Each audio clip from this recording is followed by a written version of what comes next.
What was erased first, the name, the deed, or the blood itself? In the sealed vaults beneath Terra, where censers burn with the dust of saints and lies are catalogued as virtues, there exists a question scratched into adamantine by a hand long since turned to ash. It is older than the Codex Astartes, older than the screams that followed the siege. It asks whether the angel truly died alone.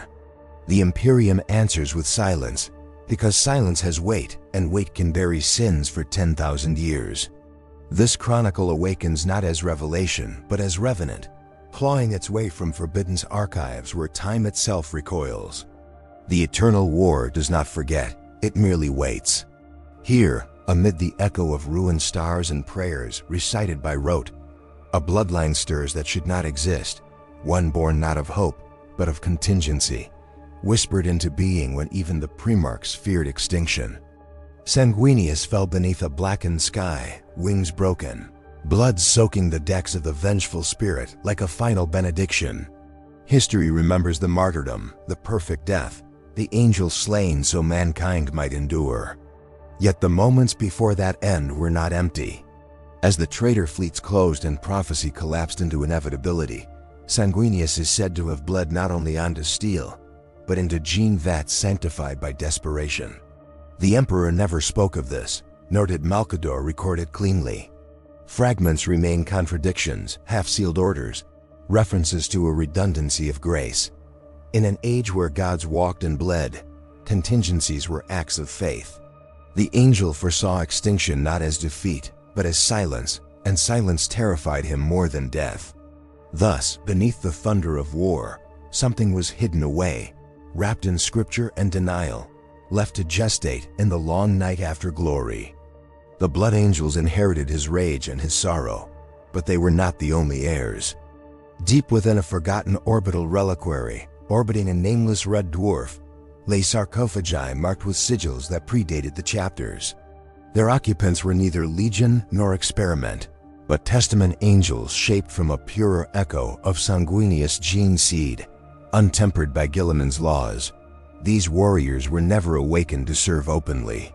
They were designed to watch, to endure, to remember. Where the blood angels burned brightly and broke themselves upon the enemies of man, these others learned restraint, their thirst bound by litany and pain engines grafted into their very souls. They were taught that survival was heresy and secrecy a sacrament. The Imperium would not know them, for knowledge invites questions, and questions invite schism. So they slept as empires rose and fell above them. 10,000 years passed as a single held breath. The Imperium rotted into ritual, and the galaxy fractured under the weight of its own wars. When the Great Rift tore reality open, the reliquary shuddered for the first time since the heresy. Alarms sang in voices older than High Gothic, and stasis fields flickered like dying candles. One by one, the last angels opened their eyes. They did not roar or proclaim oaths. They wept, not for the Imperium, nor for Sanguinius, but for the future they now sensed, a future bent, frayed, and bleeding into unreality. Their leader, known only in fragmentary logs as the Seraph Exile, felt the black rage coil within him and yet did not succumb. Instead, he listened. In the madness clawing at his mind, another voice spoke calm, patient, impossibly familiar. They emerged into a galaxy that no longer resembled the dream they were forged to protect. Worlds burned not for conquest, but for compliance. Faith had replaced reason, and reason had become treason.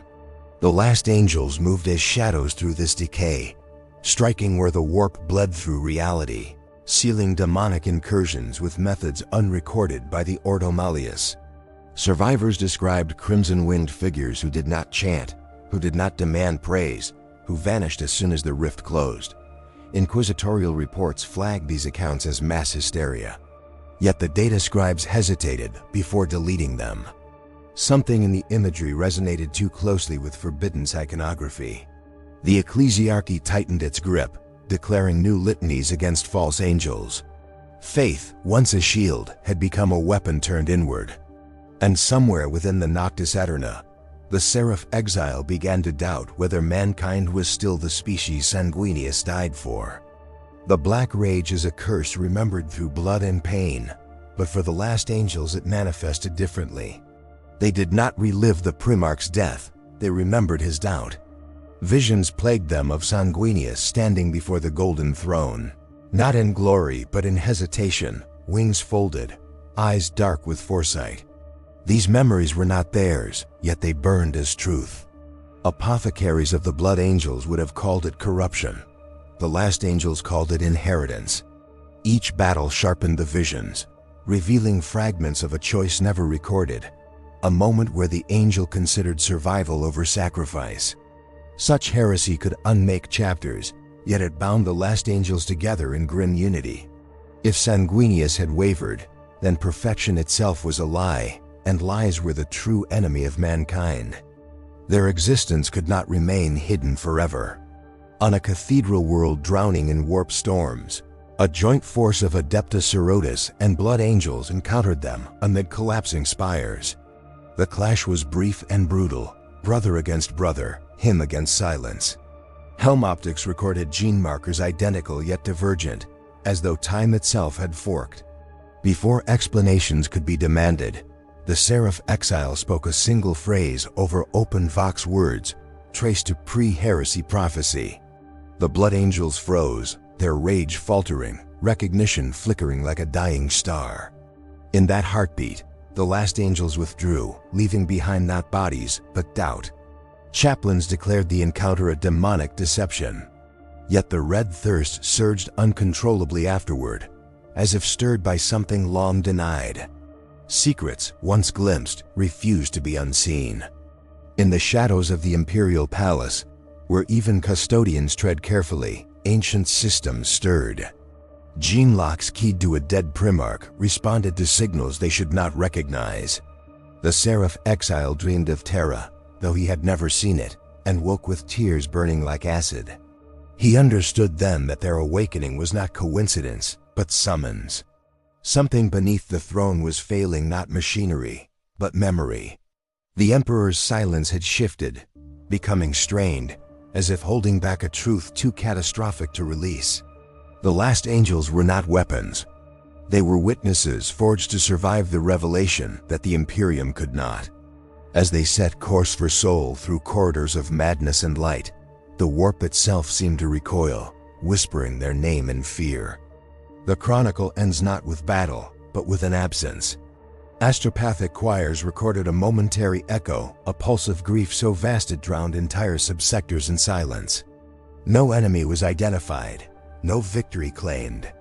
Only a single, unverified data slate surfaced within the Librarius Omnis, its seal bearing the mark of Sanguinius inverted. It contained no orders, no confession, only a question identical to the one carved into adamantine 10 millennia before. As the slate disintegrated into ash, a lone custodian was heard to murmur a prayer not sanctioned by any creed. Somewhere beyond the veil, wings stirred where none should remain, and fate, long assumed immutable, quietly fractured. The silence that followed did not fade. It settled, congealed, became an absence felt in the bones of the Imperium. Across shrine worlds and fortress monasteries alike, censers guttered without wind, and choirs faltered mid-hymn, as if breath itself had been momentarily revoked. Veterans of 100 crusades paused, hands trembling on bolter grips, seized by a grief they could not name. In the librarium of Baal Secundus, a lone sanguinary priest collapsed as ancestral memories surged unbidden visions of wings folding inward, not in death, but in concealment. The Black Rage did not howl, it listened. Astropaths would later describe the moment as a pressure behind the eyes, a sense that something long buried had turned over in its grave. Faith survived, as it always did, but it did so wounded, aware for the first time that its foundations might rest upon omission rather than truth. Among the faithful, doubt spread not as rebellion, but as sickness. Pilgrims on Ophelia the Seventh whispered of angels who did not demand prayer. A confessor burned 3 congregations before realizing the contagion was not heretical speech, but silenced people kneeling without knowing why. In the halls of the Ministorum, parchment edicts multiplied, each denouncing increasingly abstract sins. The more they wrote, the less conviction their words carried. One Cardinal Astral ordered the destruction of pre-heresy iconography depicting Sanguinius with downcast eyes, claiming it inspired weakness. When the fires died, the ashes arranged themselves into winged silhouettes, and the workers fled screaming. Belief had become fragile, no longer reinforced by certainty, but by fear of its collapse. In the void between stars, shrine ships reported being shadowed by crimson shapes that never attacked, only observed, as if judging the worth of continued devotion. Within the Blood Angels, schism did not declare itself openly. It manifested in hesitation. Orders were followed, enemies slain, yet the litanies rang hollow. Chaplains found their words failing to ignite the familiar fury. Some brothers began to dream not of Horus, but of Sanguinius standing alone, facing not the archtraitor but the emperor himself, the golden throne looming like an accusation. These visions were reported, then quietly suppressed. Dante, ancient beyond reckoning, sensed the tremor beneath his chapter, but named it nothing. To name a thing was to give it form, and he feared what shape this doubt might take. In secret, he ordered the recovery of relics long sealed away, artifacts labeled redundant or apocryphal. Each bore subtle differences, sigils altered, prayers incomplete. The angel's legacy, it seemed, had never been singular. Inquisitorial interest followed, as it always did, cloaked in reason and writ. Ordo Hereticus observers arrived on Baal under pretense of audit, their true mandates sealed beneath layers of cipher. They sought confirmation of a rumor spreading through restricted channels, that the Emperor's genesons had not been as transparent as Imperial doctrine insisted. One inquisitor, Helion Voss, accessed a data crypt predating Guilliman's reforms and found a notation that defied classification Project Seraph Ultima, status unresolved. Before she could transmit her findings, her astropath screamed himself blind, babbling of wings casting shadows over Terra. Voss ordered a purge of the crypt, but not before copying a single image, a gene sigil identical to the Blood Angels, yet inverted. She did not sleep after that, haunted by the suspicion that loyalty itself might be a curated narrative. The Adeptus Mechanicus reacted with cold fascination rather than fear. On Mars, Magi biologists debated the implications of divergent primarchal gene lines, their voices stripped of reverence.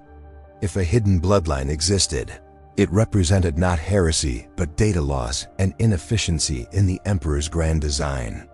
Explorator fleets were redirected, ostensibly to survey warp anomalies, but their true aim was recovery. One such fleet vanished near the Halo stars, its final transmission a burst of Benharic static resolving into a single word: witness. The Fabricator General sealed the report, declaring it a machine error. Yet deep within the noosphere, autonomous logic spirits began running forbidden simulations, extrapolating outcomes where Sanguinius did not die as recorded. The results were unacceptable. The Emperor's plan, if such a thing still existed, relied on a martyr. What, then, was the purpose of a survivor? The last angels moved through this tightening net with deliberate restraint. They did not strike at Imperial forces unless forced, and even then their blows were measured, almost regretful. To worlds teetering on damnation, they offered no sermons, only action-closing warp wounds, annihilating cult nexuses, departing without proclamation. Survivors spoke of warriors who bowed their heads before leaving, as if apologizing for a burden they could not share. The Seraph exile felt the pull of Terra growing stronger, a gravitational sorrow drawing him inward. With every jump, the familiar voice returned, not commanding, not pleading, but asking questions about sacrifice, about whether a future built on deliberate ignorance could ever be righteous. He began to suspect that their true mission was not to protect the Imperium, but to test it. On Terra itself, beneath the unending vigil of the Custodes, a sealed chamber trembled. Its sigils had not been touched since the Scouring, its existence erased from all but the most secret of records. As the great rift's energies bled even here, Locks designed to respond only to primordial essence began to fail. A custodian of the Shadow Wardens, sworn never to speak of what he guarded, felt his certainty fracture. He had been taught that obedience was purity, that ignorance was protection. Yet as the chamber doors cracked open, releasing air that smelled of old blood and ozone, he realized the lie. Some truths were not sealed to protect mankind, but to protect the myth of perfection. Inside, stasis fields flickered around a single incomplete form, wings folded, heart still beating. When the chamber fully opened, alarms did not sound. The palace seemed to hold its breath. The custodian knelt without knowing why, tears tracing paths through the dust on his helm. The form within the stasis coffin was unmistakable, yet wrong scarred in places history denied, eyes closed as if dreaming rather than dead. Data runes identified the subject not as a relic, but as a contingency, a failsafe. Outside, the Astronomicon flickered, its light dimming for a heartbeat across the galaxy. In that instant, countless psychers felt it. Not the Emperor's will, but another presence, vast and mournful, stirring beneath Terra. The angel had not fallen. He had been delayed. The revelation did not erupt into open heresy. It leaked, through dreams, corrupted sermons, half-erased files, and the quiet terror of those who knew too much to speak. The Imperium continued its wars, unaware that its foundation had cracked. The last angels altered course, sensing the truth now undeniable. The Seraph exile understood at last why they existed, not as successors, but as wardens of a secret too dangerous to reveal until the right moment. Yet as they approached Sol, a new transmission cut through the void, bearing codes only the Emperor himself should command. The order was simple: terminate all Seraph-class assets, preserve the narrative. And somewhere in the depths of Terra, the stasis coffin began to open its eyes. The order to terminate echoed like a funeral bell across the Imperium, its authority unquestionable, its intent unmistakable. Those who received it felt something inside them recoil, not rebellion, not fear, but grief sharpened into obedience. A gray night strike cruiser altered course without ceremony, its librarians already bleeding from the effort of shielding their minds against a presence they could not name. On shrine worlds caught between crusades, preachers spoke louder to drown out the creeping sense that prayer was no longer answered, only recorded. Beneath a dying star on the edge of the Segmentum Solar, a lone guardsman knelt beside a broken Aquila, confessing sins to a god who no longer felt singular. The galaxy burned as it always had, yet this time the flames illuminated cracks in the firmament of belief. Purpose flickered, not extinguished but unsteady, like a candle guttering in a wind that had learned patience. The Seraph exile felt the command strike his soul like a verdict long delayed. He had known this moment would come, that loyalty would eventually turn inward and devour its own contingencies. Around him, his brothers prepared without words, rituals precise, movements weighted with finality. Each carried memories, not their own visions of a radiant figure standing between annihilation and obedience, choosing neither. As their fleet slipped into the lightless gulf toward Sol, the voice returned, clearer now, stripped of illusion. It did not command them to flee or fight. It asked them to witness, to endure long enough for truth to become unavoidable. In the distance, the Astronomicon's pulse faltered again, and for a heartbeat, the warp grew quiet, as if listening. The Seraph exile understood then that survival was no longer their purpose. Revelation was. On Terra, the custodian who had knelt before the stasis coffin found himself unable to rise. His oath had been forged in absolutes: protect the Emperor, preserve the throne, obey without question. Yet as the eyes within the coffin opened, luminous and sorrowful, those absolutes dissolved. The being that stirred was not weak nor diminished, but restrained, bound by a lattice of psychic locks older than the Imperium itself. Memories flooded the custodian's mind unbidden, counsels held in whispers, the Emperor's gaze heavy with calculation, Sanguinius agreeing to be more than martyr to be anchor. The angel's survival had not been mercy, it had been necessity. Outside the chamber, The palace trembled as if reacting to a long-suppressed truth resurfacing. Somewhere deep within the throne, something else shifted in response. War did not pause for revelation. The Grey Knights made planetfall on a nameless moon where the last angels had halted, blades singing with words etched in the blood of saints. The clash was cataclysmic and brief, psychic shockwaves tearing reality like parchment. In the midst of it, a Grey Knight Justicar hesitated as his nemesis weapon screamed in protest, not at demonic corruption, but at recognition. Visions tore through him. The Emperor standing beside Sanguinius, not as master and son, but as conspirators against fate itself. The hesitation cost him his life, yet his final thought was not regret, but clarity. The last angels did not press the advantage. They vanished as they always did, leaving behind a battlefield littered with certainty's corpse. Across the Imperium, psychers began to dream the same dream. A dying star, its light collapsing inward, and beneath it a pair of wings shielding a fragile spark. Confessors declared mass penance. Inquisitors ordered executions. The dreams did not stop. Faith decayed not because it was challenged, but because it was expanded beyond what doctrine could contain. To believe now required accepting contradiction, that the Emperor could lie, that angels could doubt, that survival might be a sin committed in secret for the greater good. In the void, the Seraph exile watched worlds burn and wondered whether mankind deserved the truth it was about to inherit. The voice answered with silence, heavier than any decree. The Mechanicus uncovered what it should not have. Beneath layers of redacted code, a subroutine tied to the Golden Throne activated, revealing schematics that predated Mars' alliance with Terra. The throne was not merely a life support engine. It was a lock, a seal holding back not chaos, but destiny itself, anchoring a future where humanity endured through stagnation rather than ascension. Sanguinius' presence beneath Terra was integral to that lock, his foresight woven into its function. The Emperor had sacrificed possibility for survival, binding the angel as living keystone.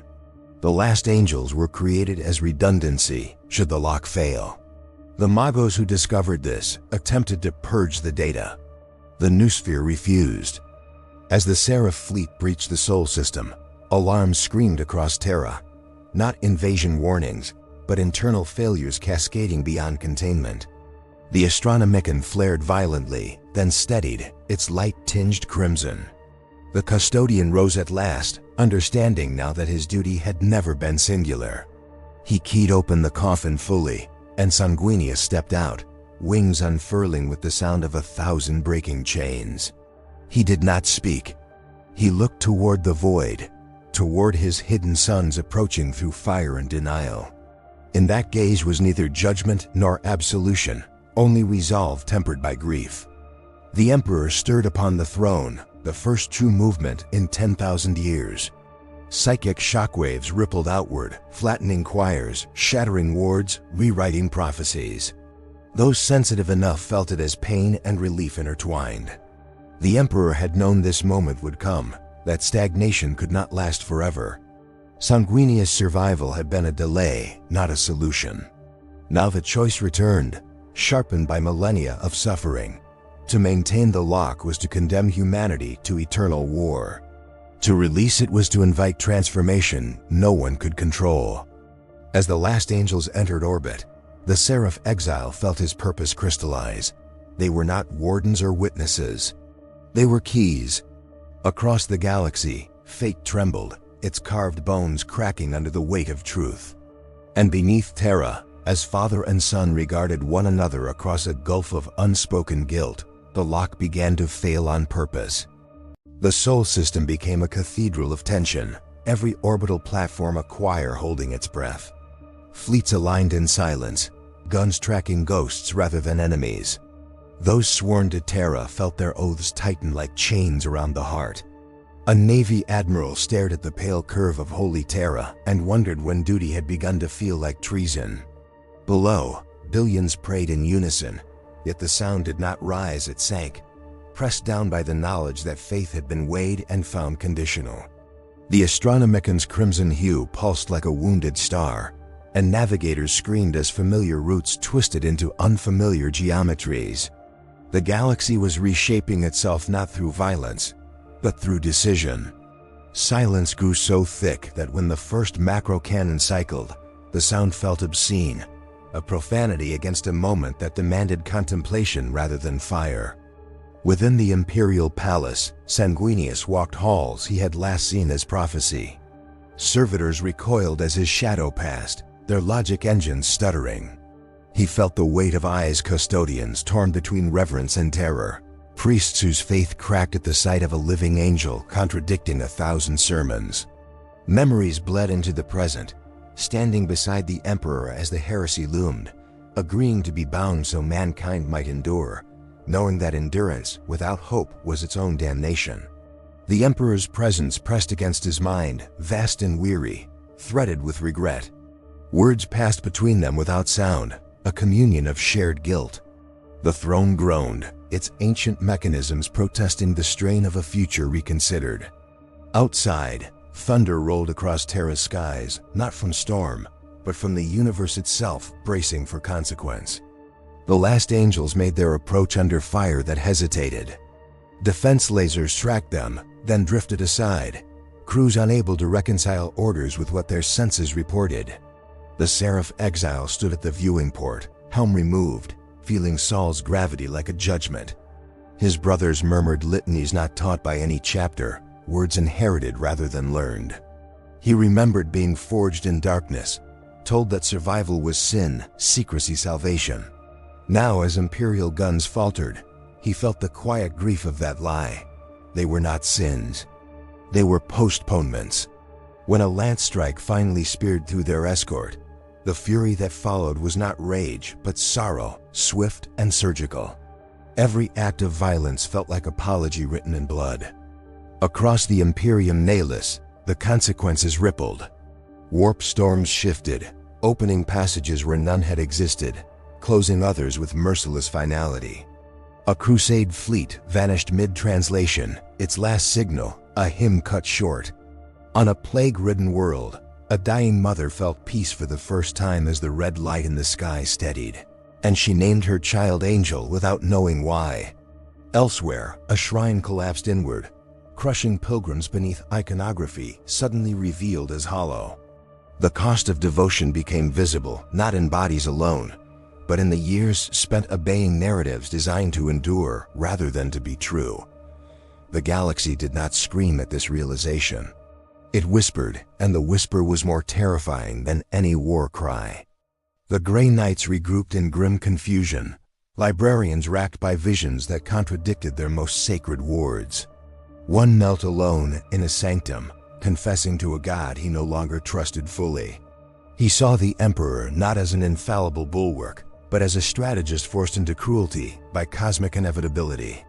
The admission broke something within him, and in that fracture, clarity formed. Purity had never met ignorance. His report to Titan was never sent. The astropath assigned to transmit it died smiling, mind aflame with impossible hope. In the shadows of the Imperium's most secret defenders, loyalty bent, not toward rebellion, but toward a higher, more terrible honesty. On Mars, the Fabricator General authorized protocols dormant since the Age of Strife. Forge Fanes roared to life, producing weapons meant to kill gods or save them. The logic cults fractured, some declaring the unfolding events proof of divine algorithm, others screaming blasphemy. Amagos allowed himself a moment of organic doubt, wondering if the Omnicia had always been less machine than myth. As data streams flooded with impossible readings, one truth emerged with brutal simplicity: the Golden Throne was failing by design. Its creators had always known the lock would someday open. The question was never if, but who would turn the key. Within the throne room, the Emperor's light flared and dimmed in agonizing rhythm. Custodians braced as psychic pressure crushed marble and faith alike. Sanguinius knelt, wings folded, offering neither defiance nor submission. The Emperor's voice echoed not as command, but as confession. He had feared humanity's potential as much as its extinction. To free mankind risked annihilation, To bind it ensured decay. The angel rose, eyes blazing with a resolve born of centuries of silent endurance. He did not argue. He accepted the burden returning to his shoulders. Outside, the throne's systems began to disengage, one by one, alarms cascading like judgment. The Seraph exile felt it then, the moment his existence aligned with purpose. The last angels formed ranks, weapons lowered, wings unfurled. They were not here to conquer Terra or save it. They were here to bear witness to choice made manifest. Imperial fleets received conflicting orders. Stand down, engage, await further command. Confusion metastasized into skirmishes, brother firing upon brother in the name of incompatible loyalties. In the chaos, the Seraph exile transmitted a single message across all channels, unencrypted and undeniable. It carried no manifesto, only a memory Sanguinius standing beneath a dying star, choosing to hope anyway. As the Golden Throne's final lock disengaged, reality shuddered. The warp recoiled, not in triumph, but in alarm. The Emperor's light surged outward, no longer constrained, illuminating futures long denied. Sanguinius spread his wings, not in escape, but in acceptance of consequence.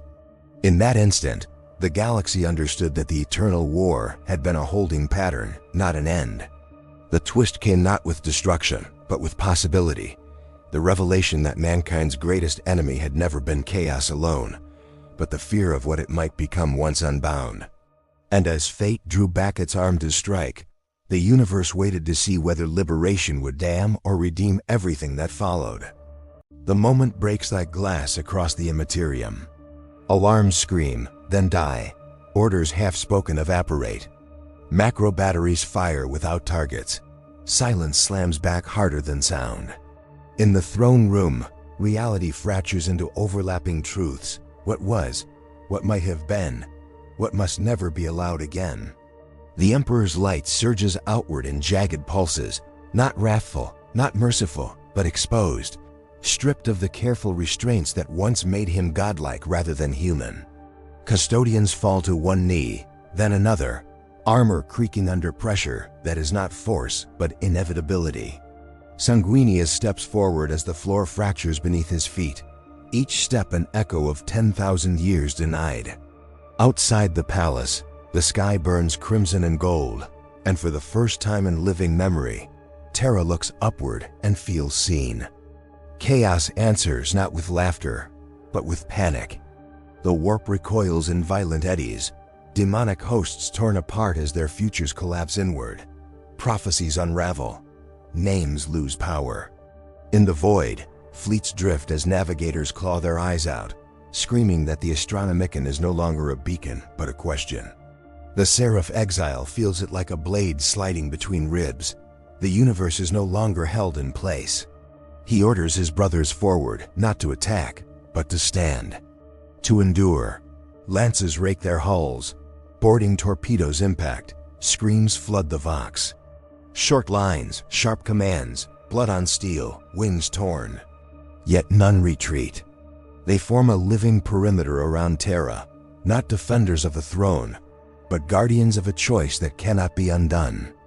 Within the throne room, words finally pass between father and son, heavy as gravestones. The Emperor confesses not failure, but fear. He had seen humanity ascended and annihilated in equal measure, and chose stagnation as the lesser extinction. Sanguinius answers with sorrow, not condemnation. He speaks of hope as a wound that never healed, of sacrifice that should never have been final. He spreads his wings, feathers igniting with psychic fire, and offers himself not as anchor, but as catalyst. The throne howls as restraints shatter. Long sentences unspool like dying prayers. The Emperor reaches out, knowing the cost, knowing there is no other way. The angel accepts, not as martyr, but as architect of consequence. The impact is not explosion, but inversion. Light collapses inward, then floods outward, carrying with it memories suppressed, lies curated, futures amputated. Billions feel it as vertigo, as grief, as sudden clarity that burns like acid. Priests drop their icons, soldiers forget why they hate. Entire cults implode as their gods lose narrative coherence. The warp shrieks as if flayed. For one unbearable moment, humanity stands naked before possibility. The Seraph exile is thrown to his knees as his gene song ignites, resonating with Sanguinius' sacrifice. He understands now, the last angels were never redundancy. They were resonance chambers, amplifying what the Imperium was never meant to hear: truth without filtration. The Grey Knights arrive too late to stop anything, just in time to witness everything. Their wards shatter like frost under sunlight. Librarians scream, then fall silent, eyes glowing with understanding that will never be sanctioned. One raises his blade toward Sanguinius, then lowers it, sobbing as centuries of indoctrination peel away. Elsewhere, Inquisitors order exterminatus and find their keys unresponsive. Mars god machines stutter, logic engines encountering paradox they cannot excise. The galaxy convulses not with war, but with redefinition. Faith does not die. It fractures, splintering into forms no authority can fully command again. The sacrifice completes itself quietly. Sanguinius dissolves into light and memory, his essence threading through the Emperor, the throne, the Astronomicon itself. Not binding, not sealing, teaching. The Emperor screams once, an inhuman sound stripped of divinity, as the burden he hoarded disperses into the species he sought to control. The throne collapses inward, no longer prison or pedestal, but conduit. Terra does not explode. It breathes. Outside, the crimson glow steadies into something deeper, less directive, more honest. The eternal war stutters, its rhythm broken. Afterward comes the quiet. Ships drift, power cycling down. Vox nets fill with static and whispered prayers no longer synchronized. On worlds untouched by the event, nothing seems changed, yet veterans cannot shake the feeling that the rules have shifted beneath their boots. The Seraph exile rises amid wreckage and silence, wings scorched, brothers fallen. He does not mourn loudly. He transmits nothing. Some truths must be carried, not broadcast. Above Terra, the last angels fade into the void, their duty complete and unacknowledged. In the ruins beneath the palace, a custodian stands alone where the throne once dominated. There is no body, no relic. Only warmth lingering in the stone, and a sense of presence no longer centralized. He removes his helm, uncertain whom he now serves, and does not feel wrong for the first time in centuries. Across the galaxy, children are born beneath unfamiliar stars, some with dreams they cannot explain. The Astronomicon still burns, but it does not command. It invites. The final twist does not arrive with thunder, but with absence. Deep within the warp, something ancient stirs, not enraged, not triumphant, but wary. The ruinous powers feel it at once. Humanity is no longer contained. The cage is gone. And somewhere beyond prophecy, beyond record, the echo of wings lingers not above mankind, but within it, waiting to see what choice comes next. In the long hush that followed, the galaxy learned how to listen again. Not to commands, nor to prophecies shouted through fire, but to the soft, unbearable sound of aftermath. Ruined cathedrals stood roofless beneath alien constellations, their saints eroded into faceless stone by ash and time. Banners hung limp from broken spires, their heraldry half burned, no longer certain what they proclaimed. On silent battlefields, weapons lay where hands had fallen from them, and the dead were not counted, only remembered. The Astronomicon's light continued to glow, subdued and steady, less a spear than a vigil candle. Navigators spoke of routes that felt wider, more dangerous, yet strangely honest. The universe had not become kind, it had become open. And openness, in an age raised on certainty, felt like grief. I write this as one who survived without deserving to. A remembrancer without a patron, set loose in an Imperium that no longer knows what to preserve. I walked the lower vaults of Terra where the throne once loomed, and found only warmth lingering in the stone, as if a great fire had passed through and chosen not to consume. Custodians stood at a distance, silent, their halberds grounded, unsure whether they guarded absence or possibility. No hymns echoed there, none dared. Outside, pilgrims gathered without instruction, kneeling not toward a throne but toward one another, sharing food, tears, stories of visions half remembered. No edict sanctioned this. No scripture condemned it. Faith had not vanished, it had lost its scaffolding. And without it, many discovered how heavy belief truly was. Across the stars, wars continued, as wars always will. Orcs still roared. Tyranids still devoured. Necrons still awakened beneath indifferent suns. Chaos still clawed at reality, furious not because it had been defeated, but because it had been denied certainty. Yet something subtle had changed in the way mankind fought. Regiments broke and rallied without waiting for saints to appear. Chapters argued openly, some fracturing, others reforging themselves around principles older than their gene lines. The ecclesiarchy burned fewer books and read more of the ones it kept. Inquisitors hesitated, then acted, then hesitated again. Survival no longer wore the mask of inevitability. It demanded choice, and choice left scars deeper than obedience ever had. Of the last angels, little remains that can be confirmed. A wrecked strike cruiser drifting beyond Sol, feathers of unknown composition, recovered from a battlefield and locked away without explanation. Veterans who swear they saw crimson-winged figures standing between worlds and annihilation, not fighting, only watching, as if taking measure of what humanity would do when no god intervened. The Seraph exile's name does not appear in any surviving ledger. Perhaps that is mercy. Perhaps anonymity is the only reward for those who ensure history continues without them. If angels still walk among us, they do so quietly, indistinguishable from the damned and the faithful alike. I have stood on Baal's scorched sands and felt the wind move differently, carrying no whisper of rage. I have walked shrine worlds where icons remain broken by choice, left as reminders rather than repaired as lies. I have seen children draw wings in the dust without knowing why, and elders weep without shame at the sight. No voice descends from the heavens to tell us what it all meant. The Emperor does not speak. Sanguinius does not return. Silence has become the final scripture, and it asks more of us than any commandment ever did. So I end this chronicle not with truth, but with questions that refuse burial. Was faith ever meant to be safe, or only endured? Is survival without transcendence a victory, or a slow extinction of the soul? And if gods fall silent so that mortals may choose freely, do we honor that gift or curse it when the weight becomes unbearable? I have no answers. I only record what remains when certainty burns away. Choice, consequence, and the echo of wings felt rather than seen. These pages will fade. Ash will claim them as it has claimed so much else.